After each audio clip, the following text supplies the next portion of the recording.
Harvard University takes a stand and rejects a list of demands from the Trump administration. An earthquake struck San Diego County this morning, rattling animals and residents alike. And Coachella has kicked off. We'll take a look at the highs and lows of the first weekend.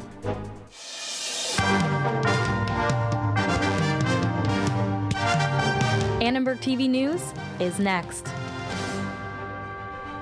Harvard University announced it will not comply with the Trump administration's demands. Hi, I'm Rose-Marquze. And I'm Marina Knapik. We've just learned the U.S. will freeze $2.2 billion in federal funding for Harvard as a result.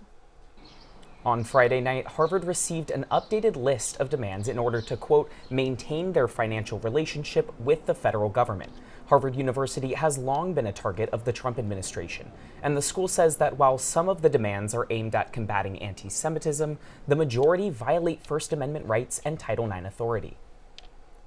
In a statement from Harvard President Alan Garber, the university made its message clear. The government cannot dictate what the university teaches, who they hire, the students they admit, and the studies they pursue. The dean of the Rossier School of Education praised Harvard's decision. The more we see a willingness on the part of leaders and districts and universities to stand up, the better off we'll be, better off democracy will be in this country. This is a total overreach beyond the U.S. Supreme Court's ruling on admissions. And so the legal basis for this call to eliminate DEI, I think, needs to be challenged in court. The American Association of University Professors filed suit on Friday. They're hoping a temporary restraining order can stop the Trump administration from cutting funds. But the administration has already frozen $2.2 billion in federal funds for Harvard. Annenberg TV News reached out to USC Media Relations about Harvard's decision, but we did not receive a statement. Millions of Southern California residents got quite a jolt this morning as a 5.2 magnitude earthquake struck the San Diego area. The quake was so strong that it shook entire houses. In this video, you can see furniture and belongings moving around. It even startled a few elephants at the San Diego Zoo. The epicenter of the 5.2 shaker was Julian. That's just east of the San Diego Zoo. It was felt across San Diego County and as far north as Santa Barbara. People all over the region felt it. I haven't seen any reports of damage yet. This is a reminder that earthquakes of this size and larger, and certainly smaller, can happen anytime, anywhere in California. Here in LA, no injuries or serious damage has been reported, according to LAFD. Now, let's take it over to Lindsay. Continuing our coverage of the impact of President Trump's tariffs, the White House confirmed today tariffs will still be imposed on electronics after a weekend of confusion in Washington. In February, President Trump enacted his first widespread tariffs of 20%, leading China to retaliate. In the past 2 months, those fees have risen to over 120% both ways. Now, President Trump is pausing those tariffs, but only on tech products. That means those items will only be taxed at the original 20% before China imposed tariffs of their own. It's partly what's going to make an iPhone a little bit cheaper than it otherwise would have been, but the price of that iPhone is still going to rise. A business person who's been trying to plan in this market obviously is feeling that nausea. In terms of a decision making, it's complete and utter chaos. White House Press Secretary Caroline Leavitt said the president is planning to investigate tariffs on the electronic supply chain. The administration hopes these efforts will move tech production to the U.S. And the ongoing legal battle between the Federal Trade Commission and Meta resumed today. The FTC is accusing Meta of creating an illegal social media monopoly. That includes popular apps like Instagram and WhatsApp. Meta says it bought those platforms to, quote, improve and grow them, but an FTC victory could result in them being sold to other companies. We've reached out to the FTC and received no comment. Experts anticipate the trial could last another 2 months. A self-described influencer from the Students for Life of America organization was on campus today to promote the group's anti-abortion views. I'm here to educate people and spread the truth and offer pregnancy resources to students on campus. It's been really calm and quiet, not my typical school. People don't seem to care as much about abortion here, and that's okay. I'm going to keep trying to talk to people. The group's website says there are over 2,000 Students for Life groups across the country. Some USC students questioned the group's approach to hosting these discussions. They promote a lot of division among students. If they're like completely like peaceful, they're not like disturbing anyone, then I think it's like I wouldn't really mind, but I don't really agree with what like their message. We are very interested in politics. We are students. We would like to learn about politics, but not in the campus. I think campus should be outside of any politics, should be more neutral. Davis is wrapping up her time here at USC with a discussion tonight at 7:30. Her next stop is Sacramento State. Los Angeles District Attorney Nathan Hochman is under fire again from the family of Eric and Lyle Menendez. Last Friday, the brothers' aunt was hospitalized in critical condition, and the family says Hochman is to blame. That's because of graphic images he showed in court. Last Friday, Hochman asked the court to dismiss the effort to resentence the brothers for the 1989 murder of their parents. The brothers have maintained that their parents were physically and emotionally abusive and that they acted in self-defense. The court made clear that this process isn't about politics. It's about truth. It's about justice. And it's about giving people the chance to show who they are now, not just who they were in their worst moment. Legal experts say the family could have a case under Marcy's law. The law says victims have the right to privacy and dignity. The Menendez family says they were not given prior warning about the nature of the photos. Hochman lost his bid to dismiss the case. The Menendez brothers' resentencing is scheduled for this Thursday. And you might be eager to pack for summer vacation, but do you have your real ID? Beginning May 7th, U.S. travelers will need to show the new version before boarding domestic flights. Many California DMVs are expanding hours to accommodate the influx of travelers applying for the updated ID. Here in LA, some of those locations include Culver City, Pasadena, and Glendale. Those offices are now open at 7 a.m. on Monday, Tuesday, Thursday, and Friday until the end of June. Californians must first apply online at the link below before visiting a DMV office. Well, we'll fill you in on this past weekend's most burning entertainment news. Hollywood Heat is coming up next. Bernie Sanders headlined an event of his own before making a Coachella appearance on Saturday. Find out more ahead. And a star-studded all-female flight crew made a quick trip to space. Stick around to learn more.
Coachella is back for 2025, and this year more than 100,000 fans gathered in Indio, California over the weekend for the first week of the iconic music festival.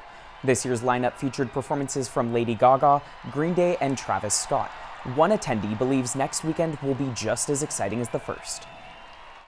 I'd say don't let the internet fool you about Coachella. It's an amazing time. I have a feeling that weekend 2, they're going to bring out a lot of people because Golden Voice in the last few years since I've been attending Coachella, they have been struggling to sell weekend 2 tickets. And I feel like there's this general narrative that weekend 1 always brings out all the special guests. And I think Golden Voice might want to change that narrative so that people start going to weekend 2. Week 1 also included artists like T-Pain, Charlie XCX, and Post Malone. But there was one unwanted guest, and that's traffic. Some concert goers were stuck on the road for up to 12 hours heading inside. If you're heading out week 2, make sure you pack the essentials and have a designated meeting spot with your group. Make time to move between stages, plan transportation ahead of time, and stay hydrated. Please give it up for Senator Bernie Sanders!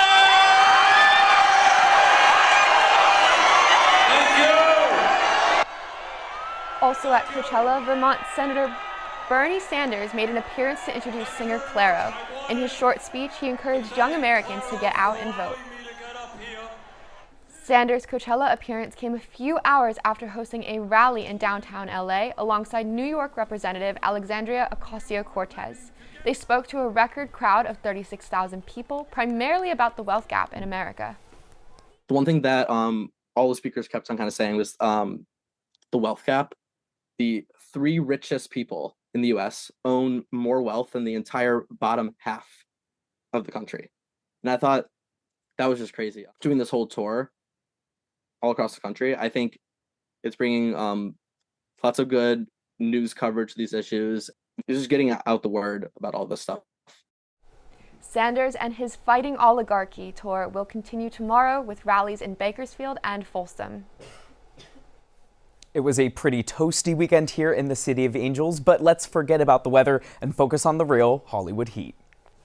According to Film, LA production in Los Angeles has declined by over 22% in just the last 3 months. While the LA fires are partially responsible, this decline is mostly due to California's ongoing losses to other locations and global production cutbacks. Finally, I have a new HBO series to cover. The Harry Potter TV series has cast a few big names for some of the series' biggest characters. John Lithgow, an American actor, will assume the role of beloved headmaster Albus Dumbledore. The search for Harry, Ron, and Hermione continues, with over 30,000 submissions in an open casting call. And okay, maybe one more White Lotus story. Actor Amy Lou Wood called out Saturday Night Live for their impression of Chelsea in a sketch entitled White POTUS. The depiction made light of the actress's unique smile, which Wood found to be, quote, mean and unfunny. And with summer right around the corner, the temperature will only continue to rise. That's it for this week's Hollywood Heat. But speaking of the heat, I'm going to send it over to Amy with the weather. Amy? Yeah, so we definitely see a dip in the weather this week compared to last week's hot and sunny weather. But let's see how we are doing today. We see a 65 degrees with some sunshine, a 61% humidity. So it was a pretty nice day out today, but let's see how that may change for the rest of the week. So we see a high of 70 degrees on Saturday and then a low of 63 degrees on Friday. Tuesday through Friday, we do see some sunshine with partly cloudy, and then Saturday we do see a full sunshine. So it will be a nice start to the weekend with that bright sun, sort of like how it was last week. But we will see some cloud for the beginning of the week. So that is all with weather. And let's lift to Blue Origin. 2, 1, ignition.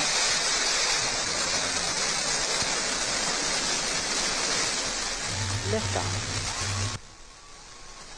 Do you hear that engine roar? It was the latest launch of Blue Origin, sending Katy Perry and 5 other celebrities roaring on a short flight to space. And, you know, the more diverse backgrounds and diverse thoughts that we bring to any field, the greater chance of success that we have. Is a step in the right direction. It's going to popularize space. It's going to popularize space travel and hopefully make it less expensive for all of us.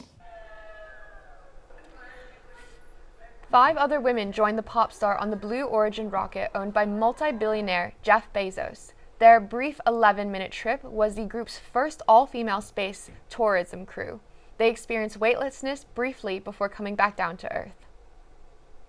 After this California girl returned to earth, Perry said she'll definitely write a song about her experience. And now, let's turn it over to Ben at the Monitor with sports. Well, USC track and field runs wild in a historic weekend in Texas. One Trojan already selected, and another still to come in the WNBA draft happening right now. And women's water polo keeps riding the wave of success. Next on ATVN Sports.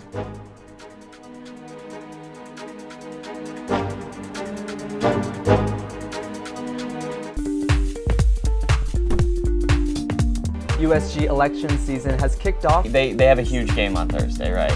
Huge. Prior to that, he couldn't hit water if he fell out of a boat. And a warning tonight about a massive storm heading our way. We're live here at the Galen Center. What would y'all do if you had $2.5 million? Music, art, and women empowerment. And she put her stamp on Big Ten history. Those are men swimming like fish. Thanks for watching. Idelburg TV News. You never miss an episode. Don't forget to subscribe. Thanks for watching.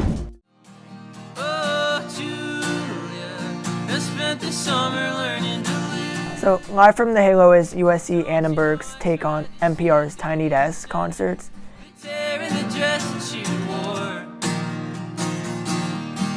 This is like a platform for USC students and adjunct students just to perform and play their music for an audience.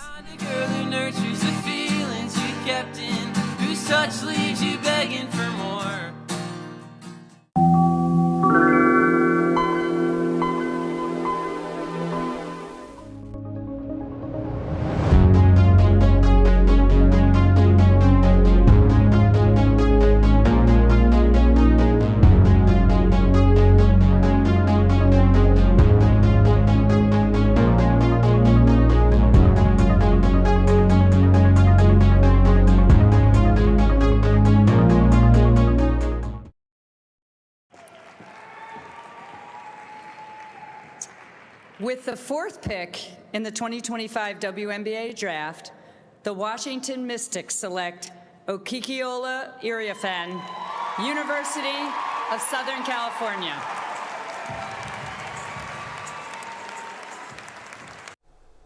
Welcome back to ATVN Sports. I'm Ben Cohen. And I'm Mia Nunez. The WNBA draft is underway, and USC's Kiki Iriafen has been selected 4th overall by the Washington Mystics. Iriafen is the first USC player since 2004 to be drafted in the first round. While she ended her college career as a Trojan, she started it at Stanford. She joins an already talented front court in Washington and will get to learn from WNBA vets Stephanie Dolson and Shakira Austin. Yeah, certainly. I mean, she's got great size. Unsurprisingly, Paige Beckers went first and Dominic Molinga went second. The order did shake up from what was expected as Sonia Citron went third, Kiki Iriafen went fourth, and a true surprise was Yuste Yoche Chiche going fifth. From the Galen Center to the WNBA, Kiki Iriafen is drafted, but Rhea Marshall is still waiting for her call. While Marshall hasn't heard her name called yet, she's projected to go early in the 3rd round at the 30th pick. Marshall averaged 7.9 points, 8.4 rebounds, and 2.1 blocks this season. The 4-year Trojan will become the 18th player in USC history to be drafted. Ben, this is the 3rd year in a row where USC has 2 players drafted. What does this mean for the program?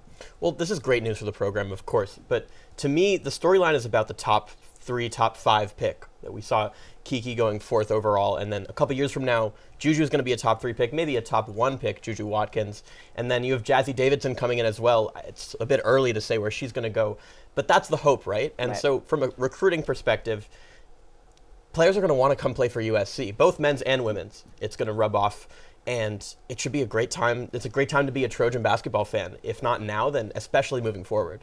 Right. I mean, I think I'm excited because, USC has always been a historical women's basketball program, but we're kind of been in a rebuild phase recently, and I think Kiki going first round is cementing that we're on our way back to that. And obviously, like you said, Juju's on the way up and Jazzy too, but I'm excited. Me too. I'm excited about the Diamond too, where USC baseball bounced back from a loss in the opener to win a tough series away to Penn State this weekend. The Trojans scored 17 runs in their 2 wins, but just one via the long ball. Some seeing eye ground balls and extra base hits stacked together helped USC leapfrog Penn State in the Big Ten standings. USC is now up to 4th in the conference and has won 8 of its last 10. The Trojans have still only lost one series this season, a sweep by Oregon in March. Next up, a matchup with Hawaii tomorrow night, and then a home series against Gonzaga this weekend. USC track and field set records this weekend again. Madison White became an NCAA leader and men's sprinters dominated the 100-meter dash, claiming the top 5 spots. Max Thomas led the charge with the winded 8 PR of 9.92, just ahead of Garrett Cullen at 9.93 and Edward Nikita at 9.96. Thomas, Cullen, and Nikita now rank 2nd, 3rd, and 4th for the NCAA record. Madison White was unstoppable this weekend. Not only did she win the women's 200-meter with a time of 22.32, but with the time she set a personal PR, a meet record, a facility record, and an NCAA record in the women's 200-meter.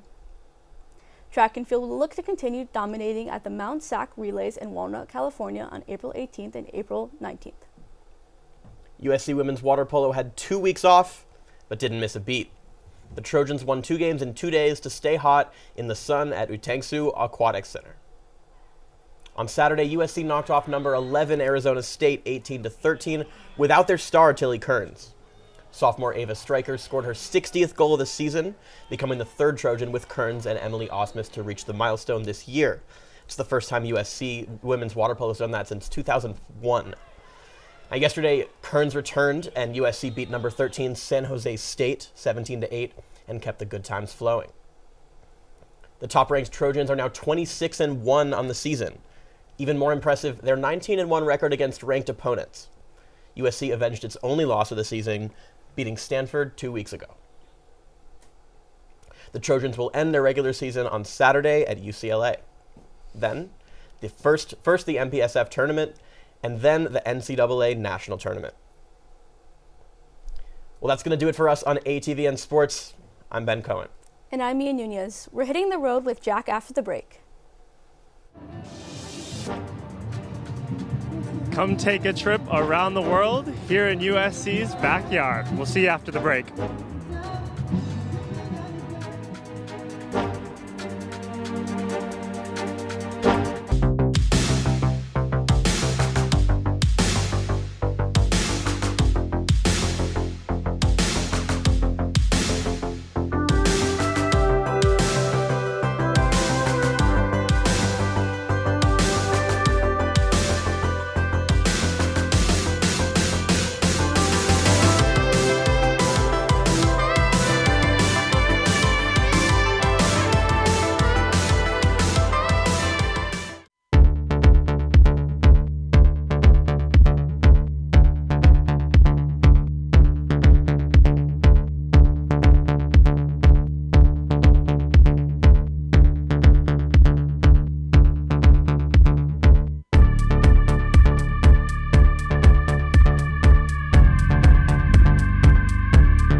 Hitting the road with our very own Jack Waterman, all the way to McCarthy Quad for Global Culture Night. What's it looking like out there, Jack?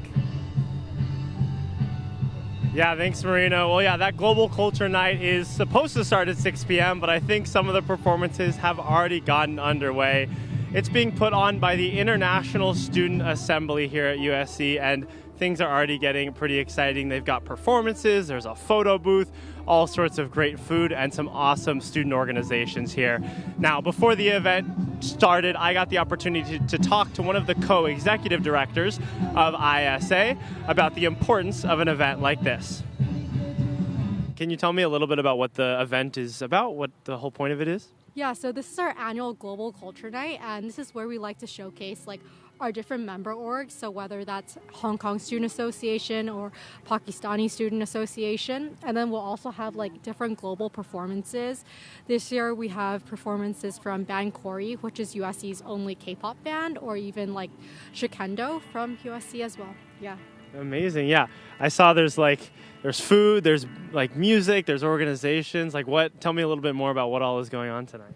Yeah, so I forgot to mention, we're going to have 2 food trucks.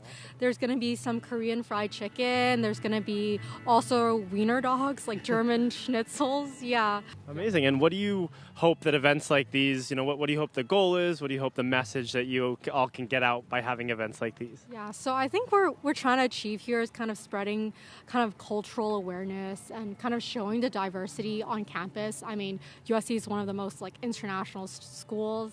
So we just want to give all the student associations like a platform to share their message as well as showcase these amazing performance groups. Yeah, well, this event is just getting started here, but there are plenty of student organizations here that we should get to talk to. So let's hit the road to see what they're excited for tonight. Come on. Hey, y'all. We're with the Idelburg Media. We'd love to hear more about your event. What organization are you all here with today? We're with the Pakistani Student Association. Amazing. And what are y'all excited to kind of show different people today? She will be doing henna. Oh, can you tell us a little bit about henna? So henna is like a paste that's traditionally used in South Asia, the Middle East, and North Africa. You basically use it to stain your hands. Most of the time it's used during like celebrations like weddings or Eid or holidays and stuff like that. These are the ones I did on the weekend. Amazing. They look great. So how long does something like this take?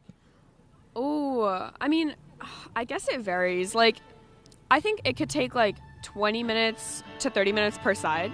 Yeah, wow. Well, very impressive. We wish y'all the best of luck, and I might be back in a little bit to get some more, okay?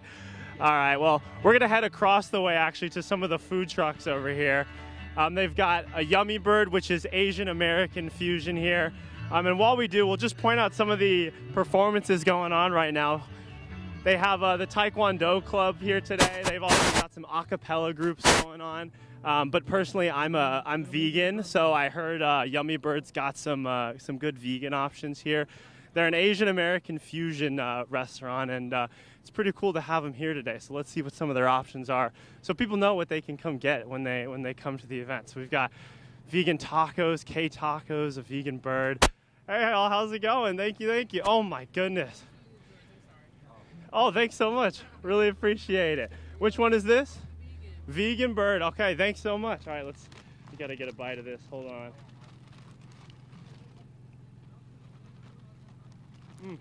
Okay. Oh my gosh, that's really good. Yeah, guys, I'm sorry. I gotta go eat the rest of this. I should probably too. Well, the event is just getting started, but it's going on until 8 p.m., so you got plenty of time. Come check it out. I got food to eat. We'll send it back to y'all in the studio. Thank you, Jack, for that, and thank you all for watching Idelburg TV News. From everyone at Idelburg Media, I'm Rose-Marquze. And I'm Marina Knapik. For more coverage, don't forget to subscribe to our channel and turn on notifications so you never miss an episode. We'll see you next time. Good night.